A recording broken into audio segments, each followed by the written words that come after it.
Sweetheart sat under the lilac blossoms pouring out tea for Clifford, Elliot, and Rowden. She was gracious to Clifford, gentle to Elliot, and she took Rowden under her wing in the sweetest way possible, to which Clifford stated his objections. "Mr. Rowden is younger than you are," she said gravely. "Monsieur Clifford, I do not wish you to torment him." "Rowden's no baby. He's as old as Jack is, and Jack doesn't murder music." "I'm glad to see you acknowledge Jack's superiority in all matters," said Sweetheart with a dangerous smile. "I don't," cried Clifford, laughing. "And I don't see what you find to care about in a man who clips his hair like a gendarme and paints everything purple." "Everything is purple, if Jack paints it so," said Sweetheart, smiling at her reflected face in the water.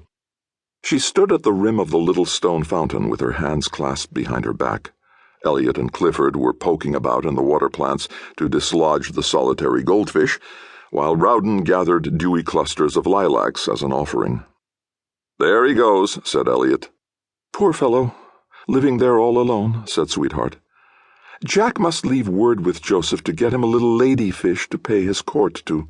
"Better put in another gentleman fish, then, if you're following nature," said Clifford, with an attempt at cynicism which drew the merriest laugh from Sweetheart. "Oh, how funny is Monsieur Clifford when he wants to be like Frenchmen," she murmured. "Jack," said Elliot, as I came from the studio and picked up a cup of tea grown cold, "Clifford's doing the world-worn disenchanted roue." And I fear he will next make love to me," cried Sweetheart. "You'd better look out, Jack," said Clifford darkly, and pretended to sulk until Sweetheart sent him off to buy the bonbons she would need for the train. "They're packed," I said. "Every trunk of them." Sweetheart was enchanted. "All my new gowns and the shoes from Rix's? Oh, Jack, you didn't forget the shoes and the bathrobes and—" "All packed," I said, swallowing the tea with a wry face. "Oh," she cried reproachfully, "don't drink that! Here, I will have some hot tea in a moment," and she ran over and perched on the arm of the garden bench while I lighted the alcohol lamp and then a cigarette. Rowden came up with his offering of lilacs, and she decorated each of us with a spray. It was growing late. The long shadows fell across the gravel walks and flecked the white walls of the sculptor's studio opposite. "It's the 9 o'clock train, isn't it?" said Elliot. "We will meet you at the station at 8:30, added Rowden. "You don't mind, do you, our dining alone?" said Sweetheart shyly. "It's our last day, Jack's and mine, in the old studio." "Not the last, I hope," said Elliot sincerely. We all sat silent for a moment. "Oh, Paris, Paris. How I fear it," murmured Sweetheart to me. And in the same breath, No, we must love it, you and I." Then Elliot said aloud, "I suppose you have no idea when you will return." "No," I replied, thinking of the magic second that had become a year. And so we dined alone, Sweetheart and I, in the old studio.